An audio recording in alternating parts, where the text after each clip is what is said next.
Ia whatala whatfo nei tai au. Ia le tua mātou tamapa ia. Mātou o mai fo I whasoa rupina halo I ungo pera ta whailangi nei tai au fō.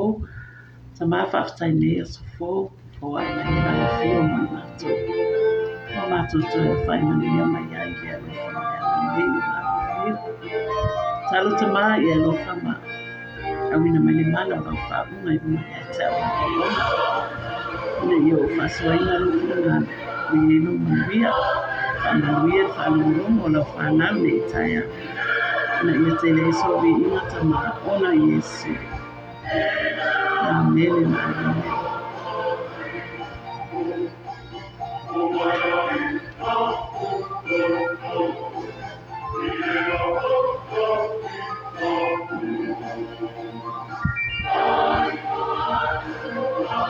Ia nei tai au.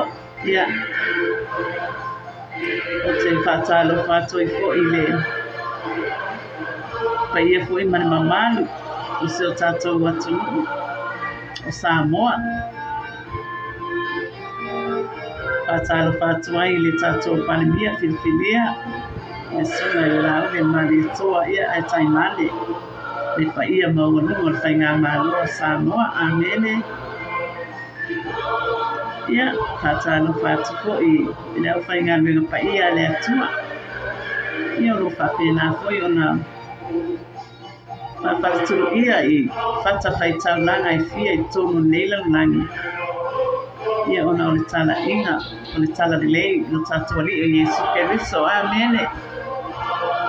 Whatalo whatu I wofo I mapanga pene lava nei ko kalami o lo mai mua mai. Ia whatalo whatu fo I lau sunga al whawhiangai ngā lau sunga whatonu.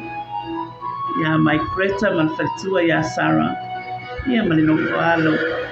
Ia mali pa ia maunga I le kalisia I manrewa ia. O te whatalo whatua I nei tai au fōu. I le sua whamanu malo. O lo tātua li I o Yesu Keriso. Amene.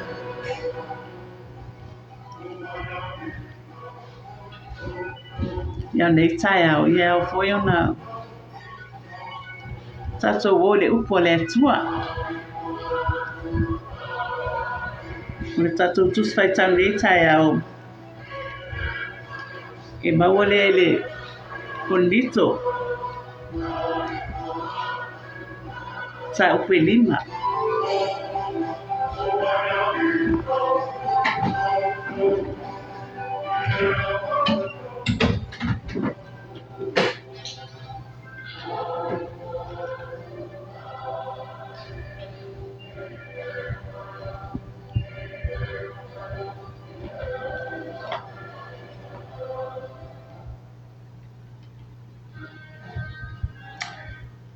Fai upo sfuma le iwa. Se ia o losu matas. O le whaoro tala ina o le tātou mta upo nei tai au. O le whātua tua o Paulo. I le manuia whāpau.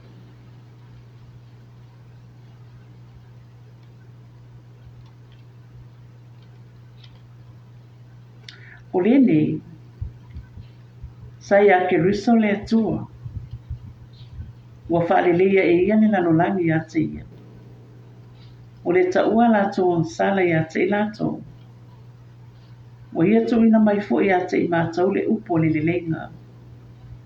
O le nei, o sa vali mātou i a Keriso. Pese I wa ai oi mai le atua i a te outou. E ala ia I mātou.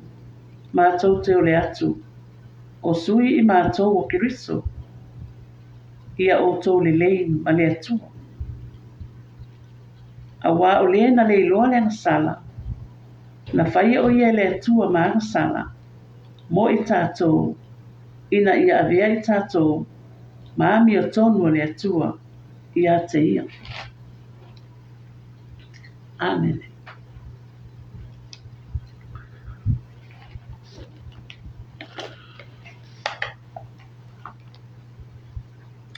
Mai le Roma e tolu. Mata upe tolu. Fai upe lua sumafa ma le lua lima. O ta wami o tonu ina fua ilona alofa tunoa i le tongiola e a keriso. E a keriso Yesu o le o tu ina mai i luma o le atua o le taulanga moa ngasala. Ilona toto e maua i le fatua tua ina ia faali tino mai ana ami o tonu i le tauwia o ngasala ua mawai i le faapale pale o le atua. O le kolose mua fai upo sifuma le iwa lua sefulu. Kolose mua fai upo sifuma le iwa ma le lua sefulu.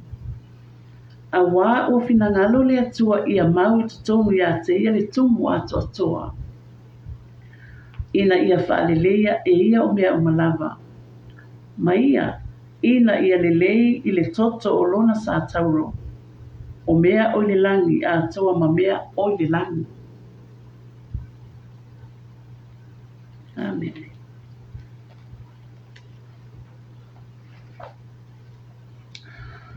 Isaia 5:lua fai upo e fitu. E matua matango fie i lunga o maunga o vai. O le ua fai mai le tala lelei. O le longolongo mai le manuia. Ua tala mai le tala lelei. Ua fai loa mai le olatanga. Ua fai mai a siona. O lo o pule lo atua. Amen. Mo Petero o le mata upu e lua fai upu e lua sumafa. O le na aveina e ia lava ata toa ngasala. I lona lava tino i lunga i le la au. Ina ia te ai tātou ma ngasala. Tātou te nonofo ai i le ami o tonu. O na wha lava wa malulu ai i tātou. Petero mo mua mata upu e lua o le fai upo e lua o le na le ngasala lava. Na le lua fo i se pepelo i lona fafonga.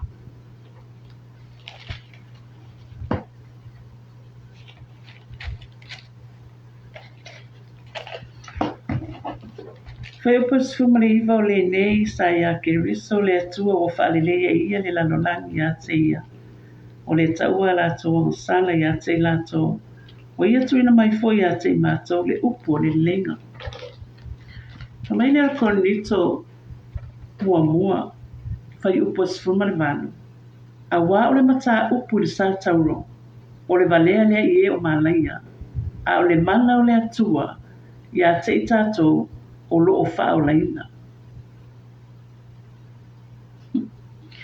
A wā i lato umalawa e te e a pe lato te lea mana ia ina le sa tauro ke riso.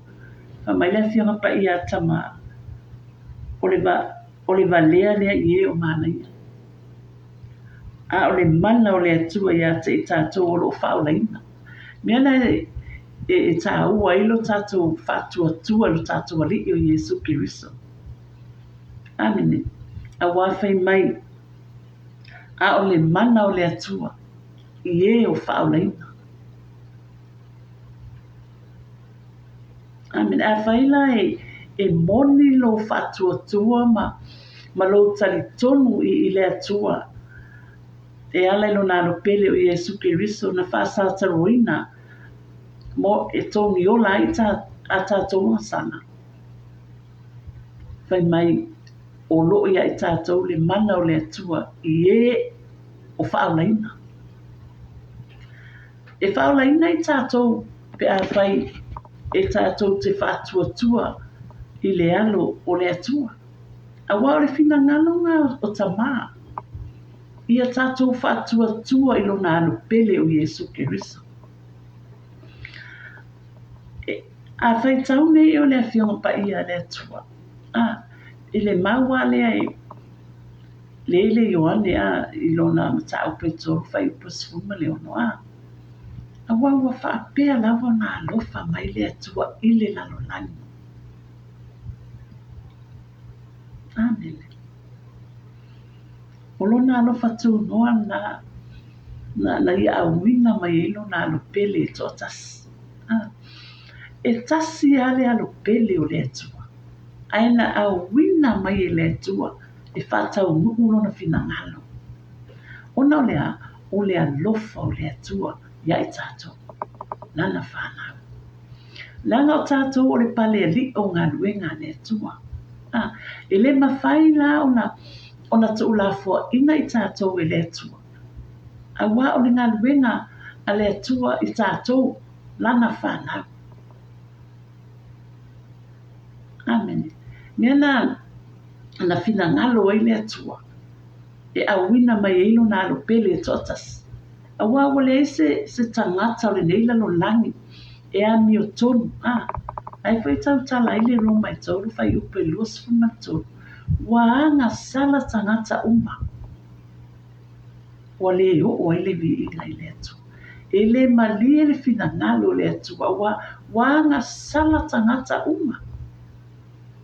O le na fina ngalo e tamai. Awina mailo nano pele e totas. E fai le tongi ola mo i tato. E malie e ile fina ngalo le atu. Awa o le ato atoa lea. Olona alo pele o Keriso. Amen. Mena e au ye tātou ona tatai mataula lo tātou whātua ia Yesu Keriso malona whāsātaroina. Amen. Awa ana le maliu Yesu Keriso. E whapene po whele tātou te leilo loa ai. Nā tātou whioti ama tātou oi se oli. Ai whawhetai le atua le whaulatanga.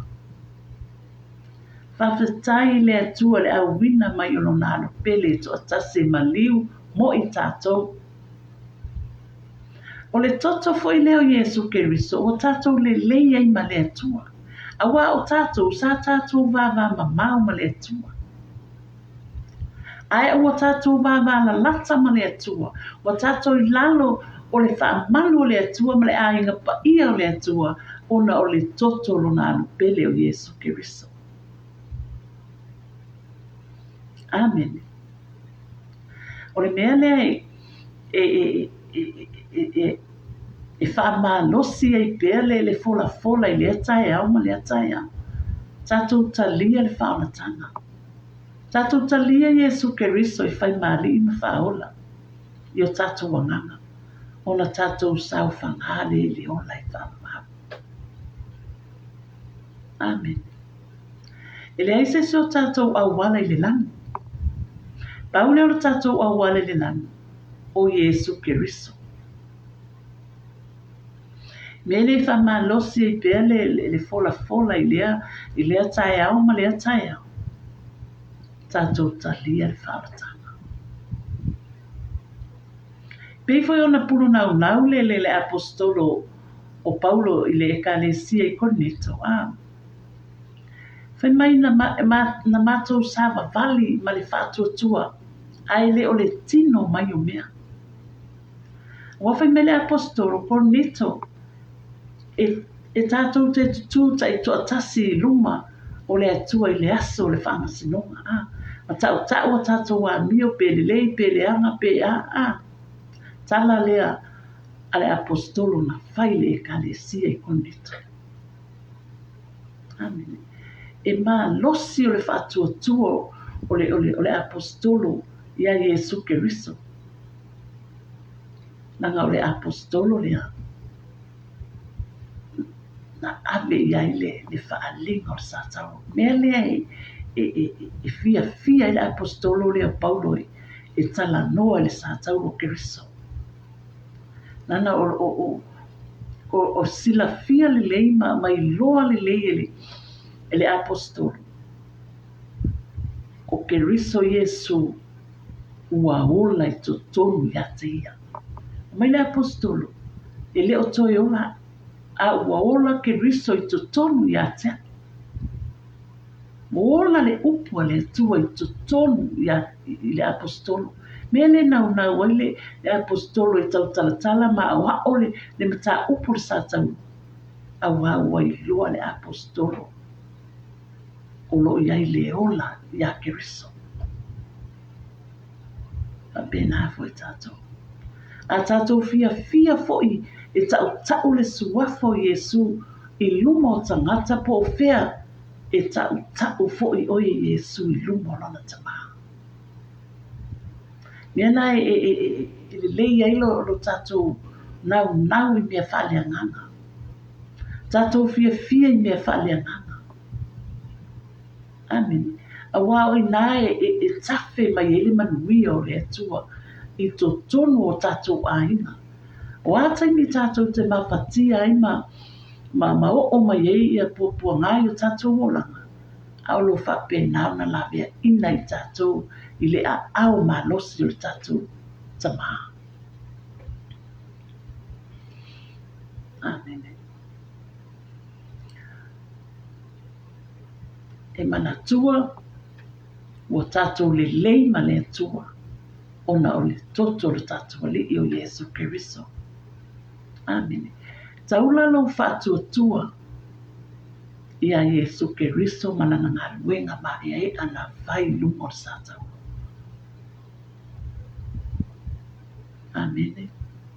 Au e mai mua mai fo nei tai au ma e whafonga mai tatou porkalame. A whai e tele Italia le whaonatanga. Talia Yesu e whai mali i mawhaona. Ona tatou maua leo manuia o le atua.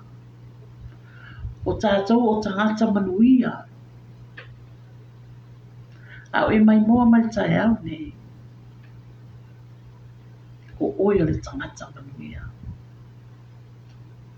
Pea whai tatou te talia le whaolatanga. Tatou talia Yesu Keriso i whai mali i mawhaona. O le fina ngano ngā tamaya i tatou umalava. Ia tatou talia no nalo pele o Yesu Keriso. Ma tatou whātua ia te ia. Ma tatou tali tonu na toi whātuwina mai e le atua lo tatou li o Yesu Keriso na ye wot. Mo toi tu manu malo Yesu Keriso o tatou o tangata manu malo ona o Yesu. Mena e tāua i le mafuta i le atua. Amen. Mena e tāua i le tū mau i le tatalo. O le tatalo o se au penga pito sili nā ma tāua ma le vāwala lata ma le atua. Ave foi so taimi mo le atua. Aua tātou te nau te le e ave tātou taimi i mea e lea o ngā, mea e pala. Ave tātou taimi mo le atua awai e tafe mai ele manuia o le atua ia i tātou, po o whea lava tātou te anga i ai, ai lutia tātou i popo ngā, a o tātou o ni tangata e mafuta i le atua. E la mea ina i tātou i le atua. Awa o tātou, ona na whanau whatuatua, pe a mone o tātou mafuta i le alii. Tātou umalawa o tangata sala. Ai tātou te whawhetai le atua i le whaalatanga. Whawhetai le atua i le whaalatanga, whawhetai le toto Yesu e whapenau na sausauina i tātou, whawhetai lana whamalolonga, whawhetai mea uma o le ola o le malosi, whawhetai i whale ia tātou te nonofo ai, o tā vale o tātou maua o whanua malau ele o tātou nonofo ai, o a le atua ia. E ta taula i le tangata na whaia i le atua, o na whawhetai i le atua i mea o malama. Ai e fo i wa o tātou ia e iai fo i tātou whawhitauri mō tātou ainga, o tātou whanau, ia ai, tātou tatalo i le atua. E au mai ia tātou le mū, mai le loto le lei, a mai le loto mama, a mai le amio atua. O mea umana tātou te tatalo i le atua e a mai ia tātou yaso uma. A wai e whawhia ngai ia tātou ma whawhitauli, ma whausosonga mea umana e whese i tātou yaso taitasi. Ai a tātou ma futa i le atua. Ma tātou tuuina atu i le atua mea uma o lo tātou vai ai. I whapena o nā lofa mai le atua i ai tātou. Langa e le ma whaiona tu la fo i ngai tātou e le atua. O le fina ngalo tama, ia e whapena o na e ola whaftai atu i le atua. Whawhetai le whaonatanga. O mea uma, whawhetai le maliu no nā pele o Yesu Keriso. Wa whamamama, whamangaloina i tātou, o na o le mana o le toto i Yesu. Whatalo whātui i le sunga i whātonu, le sunga i a mai preta. So i fua manuia, lau sunga whawhiangainga mai, whawhetai maa futa mai. Ia, whatalo whātu fo i le tina tatalo ia ana ia kopo. Ia, so i fua manuia, whaletua, whawhetai maa futa mai. Ia, o mea umana e hau ia i tātou tangata whatuatua. Tangata pa ia o le atua. Awai e tatau i le tangata whaolaina. E le whapea na whaolaina leo langa o la e fia leo oi o whaolaina o loa le atua o. E tatau na whaolaina ia fua mai i to tono le tangata whaolaina fua o le anganga pa ia. E tatau na to tono mai to tono ma fua mai fua o le anganga pa ia i le tangata whaolaina. O a fua o le anganga pa ia, o le alofa, e fua mai le alofa, tau na fua mai le onosai, tau na fua mai le oli, tau na fua mai le whamaoni, fua mai le alofa e ali mai ai, ia i tātou tangata whaolaina, ia le o le atua, ma le atua le tātou te au na iai, a wa o le atua, e alofa. Amen. Ai le whapena o tātou whaolaina, ma tātou o, ma ave le swafo le li. Ai le o whaaloalo ai tātou, ma ana ai tātou i le atua. Amen. A wa a tātou atu ino whaanga whai tele ma mea tumu ai tangata. Tangata whaolaina o tangata le whaolaina. A ia al watu oe le atali ima le awhawhine o le atua o lai tumu oe i le anganga. E iloa mō fie lava oe o le atali ima le awhawhine o le atua. E iloa lea. E iloa i lau tū, e iloa i lau tautala, e iloa i lau nofo. Amen. O le mea nai tā hua i tātou o ma tau le leia le suafa o Yesu. I no foanga whai tele. Ina ia tātou maole manuia o le atua. Amen. Whatalo whātu i le sunga le whawhiangainga ia olo apu. Iese, tai lau sunga le whawhiangainga ma futa mai. Whatalo whātu fo i se uso pele leo pule iala tuputala. Le tinata talo. Whaftai sista pule iala ma futa mai.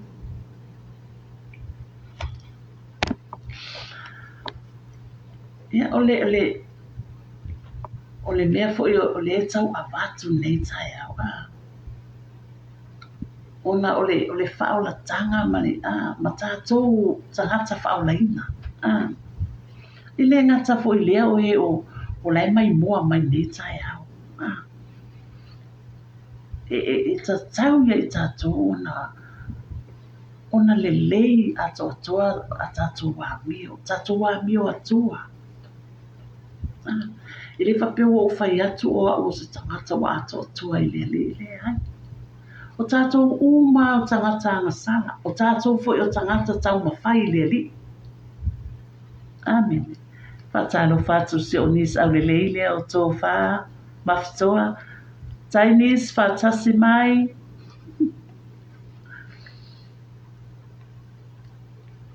Tai ana ia kopo mafuta mai. Ia o mea umalamana e tatau o na ola i le tangata whatutua. Ma le tangata tali tonu i le alii. E tatau o na ola pa ia i le atua. Tatou uma e o foi a tau i le fola i tatau foi ona le leila ua mio mo o ola pa ia mo le atua. Ai o mea umalama i tatou te maua ai le alofa tu noa le atua i o tatou tangata o le tatou tatalo. Nanga o nai wha leo atu wailo ia mea ia e no nofo ma tatou. O la fo i se mea lea e nofo ma ui. E tatau ona e wha iloa i le atua. Awa na oe ma le atua e tatau ona wha iloa i ai. Mai lo loto e wha iloa i le atua. Wa e leo tuli moe o ia. O ia o le atua. O le ala se whaafita uli, o le a se mea nai e te nofo ma oe, wa lewa na e nofo ma oe, e tatau ona e whailoa i le atua. Wa lona sila fia mai i le atua i le langi, lo whaafita uli. Ala nawa e te ngu na e te nofo a. Ai mo le taimini nei, o nai te soifua ma o wola ma, e tauna tātou whailoa mea uma i le atua. E tafe mai e le manui o le atua i a tātou. Whaftai lau sunga whawhiangainga mai te mo le te ufunga la au matangofie, whamangolunga i le vi ingo le atua nei tai au. Tai lau sunga pasta. O le tangata lava ia e fia ano na loto i le ali. E fia fo i mafuta i le atua. E fia i mea whale anganga. O le tangata manuia. Nanga e lei tau tala fo le apostolo i lana tusi le mai tātou te tutu tai tuatasi i lunga o le atua. Famai le apostolo mātou te leo sama vale fo i pepelo pe o le mātou te sama vale i le whatuatua ai le o le tino mai o mea. Awa e pei foi ana o whasoa pia. O wa o tātou e whatuatua pe ai atu fo le loa tino mai se mea. Ai le o le fina ngano ngā tama e tau tātou whatuatua i mea le o waaina. Mea le o waaia o tātou mata. Ai mawhai o na tātou waaia i lo tātou whaatuatua. Wa o le whamene whianga pa ia le atua, mai ale i se whaatuatua i le fia mai le atua. A wai ta tau ia i tātou o tangata whaatuatua. O na tātou taritonu o loo soifua ia a wai sa ili mai o ia i e ta pa i atu ia te ia i le anganga ma le whaamaoni.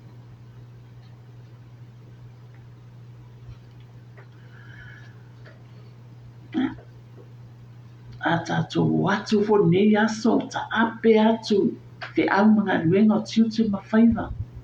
We fo i olo ngā lulua i tutono o ofisa ia manatua lelei.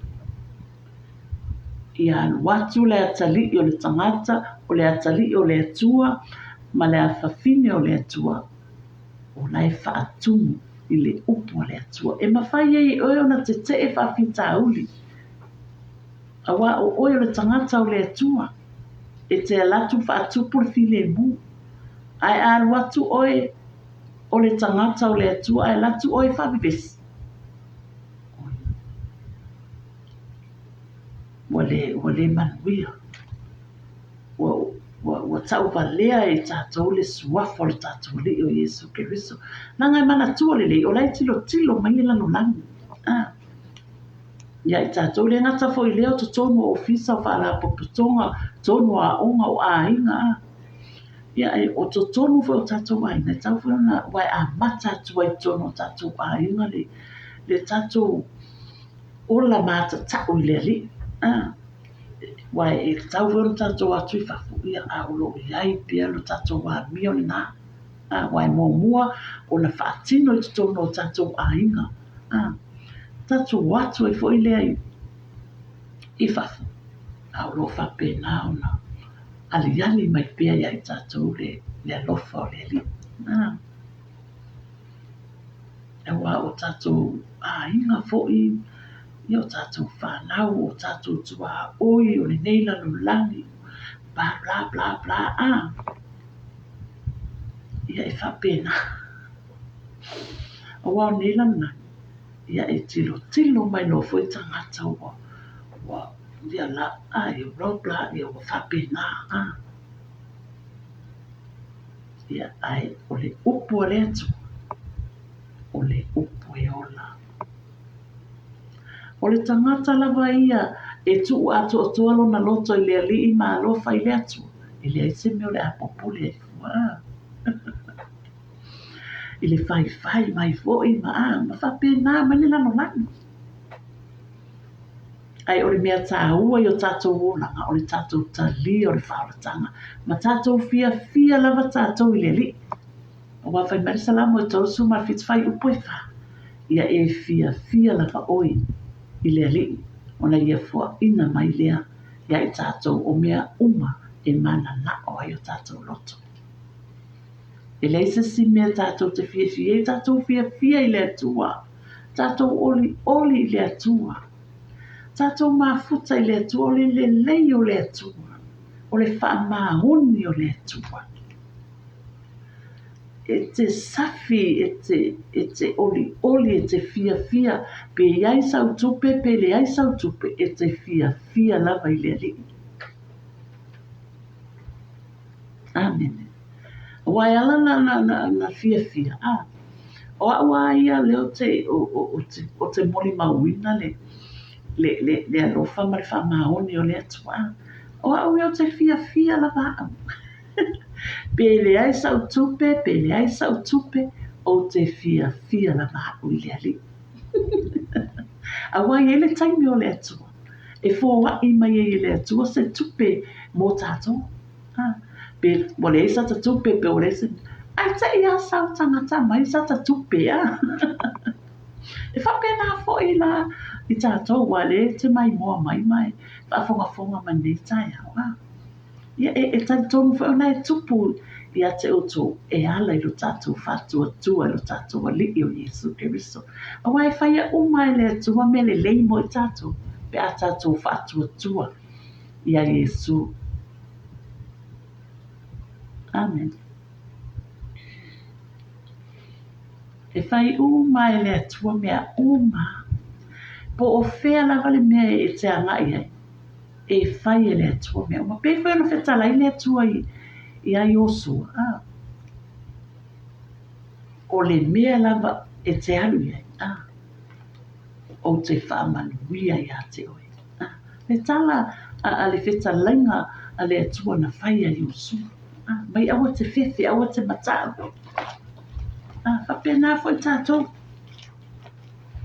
Awa tātou te whiwhi, awa tātou te matatao.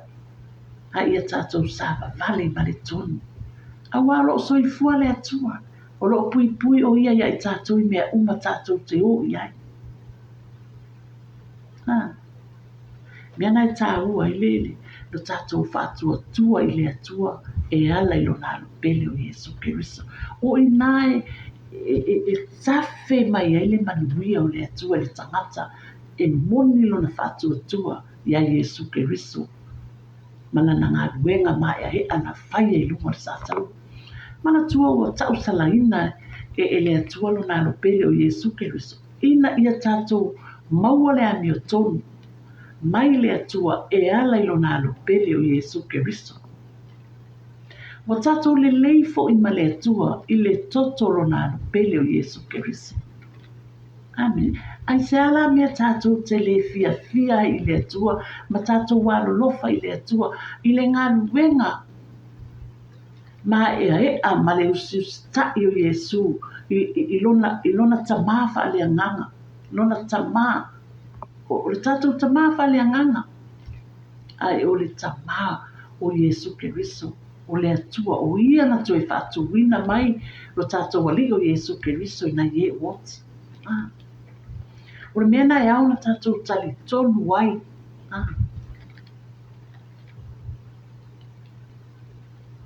Ma tātou whātua lo tātou wali o Iesu. Amen. O le matanga o fie ia o le whaalatanga. O le matanga o fie ia o lo sau e te talia le whaalatanga. A whai nei te mai moa mai tai au ne. Sau e talia le whaalatanga. Pa ai nei te wai.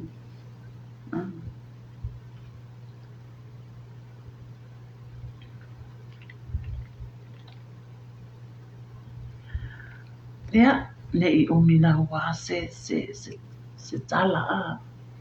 Ai ona o leo tātou te ilunga o le porkalame ma le whaasoa a ne tai au. Ia. O le tātou whaasoa fona ne tai au.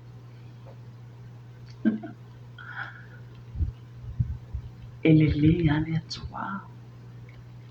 E whamahoni ale atua. O tātou e whai ma whipio pio a e o tātou o langa au nei lea li. A o le atua. O le atua alofa. O le atua o le alofa tūno.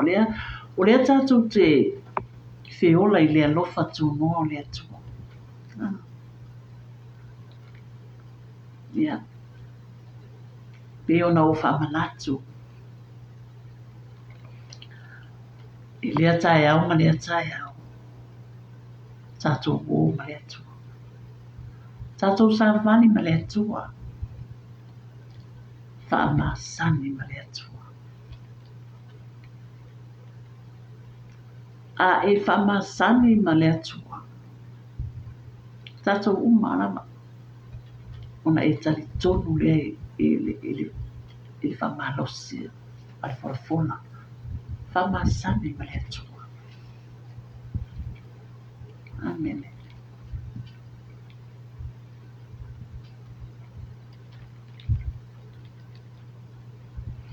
Whaftai whasoa mai. Whaletua ana ia kopo ia ngā tātou wola whapa iaina. Ma ia tātou whatua tua i lea tua lele. Amen. Ia. O le tātou whasoa na ne tai au. Ia mana tua lele tātou le ainga o le tua. O e whai mai moa mai ne tai au. Ia. Mana tua lau Iesu pea e alu. Ia tau le leia le tātou Iesu le tātou te au na iai. Amen. Whaftai fo i le sunga whawhengai ia mai preta ma whamalosi mai. Ia o le tua o le tātou tali mana o lea. Amene. O le vi i ngai fo i le tua. Amene. Pivono o whai atu ma whamanatu pere salamo na e tō sunga whitwai upoi wha. Ia e fia lava o i le li.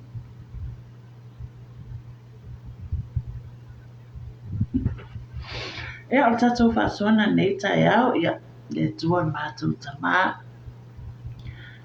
mātou Para au atu tamai lau fio nei tai au fō, whaftai lava tamau, whaftai lo wanga lei, whaftai tamai lo walofa ma lo whamaoni, whaftai tamai lau fio i lau whaunga mana I lunga I a te au lau au auna, wang whai e fo iona o whasoa ma whaleo lo finangalo ina I a te lei se vi inga o lau fio, tamau o talo whamanuia I lato malama na mai moa mai nei tai au ma whafonga mai, ia I lunga ia te latou le manuia ma le alofa mai lau fio, whamanuia tono o latou aina, whamanuia na ia latou whanau, ono fuanga foi o le ao atu ia nei aso, whamanuia ia te latou, ui latou uma foi o ngā nui tono ofisa ma mea uma manofuanga, whamanuia la wata mai ia te latou, mātou mau atu I lau fio lo vi inga I whanau, tu mau lava ia I mātou li whatau wa, ona Yesu. Amen. Amen. Ja. Whaftai lava mafuta mai nei tai au.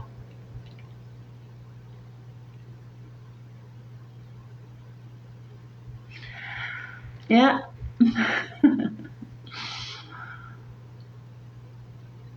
Whaftai atu I le sunga I le whawhiangainga ia mai preta le sunga whatonu le ana mafuta mai. Whaftai foi le uso au le ia pule iala. Whaftai foi sionis au le ia tofa. Whaftai foi le whalitua tatalo ia ana ia kopo. Ia mori foi whaftai le sunga whawhiangainga ia oro apu iese mafuta mai. Ia. Whaftai lava ia te oto, whaftai mafuta mai nei tai au, whaftai le lango lango. Whaftai le whatasi mai, ia nei te ua. Mua misi atu ia te au se suafa o se isia, ona le fia le ia e o taritonu. Ia, o loo sila fia I le atua mai le lani mea malama. O e fuina mai moa mai nei tai au. O sila fia I le atua I lato malama. Ia, ia manu te leina le nei aso.